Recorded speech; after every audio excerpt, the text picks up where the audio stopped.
അതുകൊണ്ട് റമളാനിന്റെ രാത്രി കരയാനുള്ള രാത്രിയാണ്.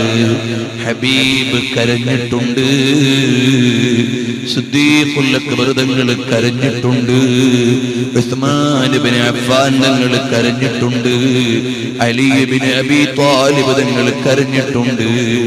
അബ്ദുല്ലാഹ് ഇബ്നു ഉമർ തങ്ങൾ പറയുന്നു, ഒരു സുബഹിക്ക് ഞാൻ എൻ്റെ ഉപ്പ ഇമാമാണ്, ഞാൻ മൂന്നാമത്തെ സഫിലാണ്.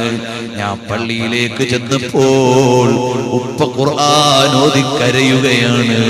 ആ തേങ്ങൽ എനിക്ക് മൂന്നാമത്തെ സഫിൽ നിന്ന് കേൾക്കാമായിരുന്നു. മറ്റൊരു നിവേദനത്തിൽ കാണാം, നബി സല്ലല്ലാഹു അലൈഹി വസല്ലം തങ്ങൾ ഖുർആൻ ഓതിയിട്ട് ചിലപ്പോൾ അവിടുത്തെ നെഞ്ചത്ത് നിന്ന് വറവ് ചട്ടിയിൽ പൊരിയുന്ന ശബ്ദമാണ് ഹബീബിന്റെ നെഞ്ചത്ത് നിന്ന് കേൾക്കുന്നത്. അവിടുന്ന് ഖുർആൻ ഓതിയിട്ട് കരയുകയാണ്. കരയേണ്ട മാസമാണ്. കണ്ണുനീരുകൊണ്ടേ നരകത്തിന്റെ തീയണയ്ക്കാൻ പറ്റൂ.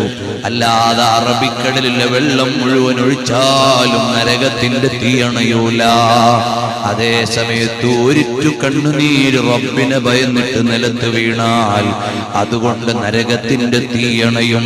ഈ റമളാൻ വെറുതെ ആകരുത്.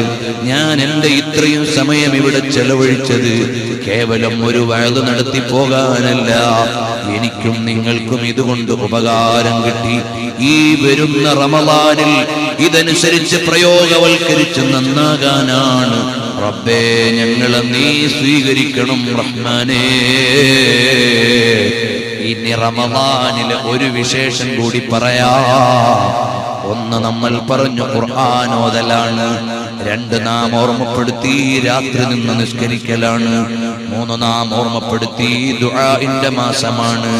നാലാമത്തത് പറയട്ടെ, അസ്സലാത്തു അലാ റസൂലില്ലാഹ്. മുൻഗാമികൾക്ക് റമളാൻ കൊയ്ത്തുകാലമാണ്, നല്ല വരവുള്ള കാലമാണ്. മൂന്നാമത്തത്, അല്ലാഹുവിന്റെ ഹബീബിന്റെ മേൽ നമ്മൾ സ്വലാത്ത് ചൊല്ലണം. ഒരുപാട് വിഷയം ഞാൻ ഇടയ്ക്ക് വിട്ടുകളഞ്ഞിട്ടുണ്ട്. റമളാൻ സംഭാവന നൽകേണ്ട മാസമാണ്, സദഖ നൽകേണ്ട മാസമാണ്. നബി സല്ലല്ലാഹു അലൈഹി വസല്ലം തങ്ങൾ റമളാനായാൽ വളരെ വലിയ ഔദാര്യവാനാണ്. നബി തങ്ങൾ എപ്പോഴും അങ്ങനെ തന്നെ, ചോദിച്ച ഒരാളെയും നിരാശരാക്കിയിട്ടില്ല. നഹി സുൻതാ ഹി നഹി മാംഗിനെ വാലാ തേരാ, ചോദിച്ച ഒരാളോടും ഇല്ലെന്ന് പറഞ്ഞിട്ടില്ല. മുഹമ്മദുർ റസൂലുള്ളാഹ് സല്ലല്ലാഹു അലൈഹി വസല്ലം തങ്ങൾ റമളാനായാൽ ഏറ്റവും വലിയ ഔദാര്യമാണ്. കർരീഹൽ മുർസല, അടിച്ചു വീശുന്ന കാറ്റ് പോലെയാണ്. ഹദീസിൽ ഇമാം ബുഖാരി ഉദ്ധരിക്കുന്നു. അടിച്ചു വീശുന്ന കാറ്റ് എല്ലായിടത്തും എത്തും. അതുപോലെയാണ് നബിതങ്ങളുടെ ഔദാര്യം എല്ലായിടത്തും എത്തും. വ്യാപകമായ ഔദാര്യത്തിന്റെ ഉടമയാണ് മുഹമ്മദുർ റസൂലുള്ളാഹി സല്ലല്ലാഹു അലൈഹി വസല്ലം. അപ്പോൾ റമളാൻ മാസത്തിൽ നന്നായി സംഭാവന ചെയ്യാൻ, പള്ളിക്കും മദ്രസയ്ക്കും പാവപ്പെട്ടവർക്കും യതീമുകൾക്കും മിസ്കീന്മാർക്കും ഒക്കെ സഹായിക്കണം. എന്നിട്ട് സകാത്തോ, ആ സകാത്ത് കച്ചവടത്തിന്റെ വർഷം കണക്കാക്കിയിട്ട് കൃത്യമായി കൊടുക്കണം. അത് കൂട്ടിക്കുഴക്കാൻ പാടില്ല. റമളാനിൽ കുറെ സംഭാവന കൊടുത്താൽ സകാത്ത് കൊടുക്കുക. റമളാനിൽ പത്തിയ കരി വാങ്ങി വെച്ചിട്ട് വീട്ടിൽ വരുന്നവർക്കെല്ലാം നാഴിയരി വീതം കൊടുത്താൽ സകാത്ത് കൊടുക്കുക. റമളാനിൽ കുറെ ചില്ലറ വാങ്ങി വെച്ചിട്ട് ചില്ലറ കൊടുത്താൽ സകാത്ത് വിടൂല. സകാത്തിനെ കുറിച്ച് മാത്രം സാധുവായി ഞാൻ സംസാരിച്ച ക്ലാസ് അതിൽ വിശദമായി അതിന്റെ കണക്കുകൾ പറഞ്ഞിട്ടുണ്ട്. അപ്പോൾ സകാത്ത് എന്ന് പറഞ്ഞാൽ അത് കച്ചവടത്തിന്റെ വർഷം തികയുമ്പോൾ, സമ്പത്തിന്റെ വർഷം തികയുമ്പോൾ, വിളവെടുക്കുമ്പോൾ, അങ്ങനെ ഓരോന്നിനും അതിൻ്റെതായ അനുപാതത്തിൽ സകാത്ത് കൊടുക്കണം. ആ സകാത്തും സദഖയും കൂട്ടിക്കൊടുക്കൂല. ചില ആളുകൾ വലിയ സംഭാവനകൾ നൽകും, പക്ഷേ സകാത്ത് കൊടുക്കുന്നില്ല. അതുകൊണ്ട് നിങ്ങൾ കുറ്റത്തിൽ നിന്ന് ഒഴിവാവുകയില്ല. സകാത്ത് കൊടുത്തേ പറ്റൂ. ഇൻഷാ അല്ലാഹ് സൗകര്യപ്പെട്ടാൽ നമുക്ക് നമ്മുടെ ക്ലാസുകൾ അത് വിശദീകരിക്കും. ഉസ്താദുമാർ പള്ളിയിൽ വെച്ചുകൊണ്ട് അത് വിശദമായി സംസാരിക്കും. ഞാനിപ്പോൾ അതിലേക്ക് കടക്കുന്നില്ല. ഞാൻ അവസാനമായി പറഞ്ഞു നിർത്തുന്നു.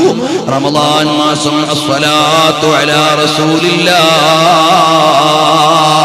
നബി സല്ലല്ലാഹു അലൈഹി വസല്ലം തങ്ങളുടെ മേൽ സ്വലാത്ത് ചൊല്ലേണ്ട മാസമാണ്.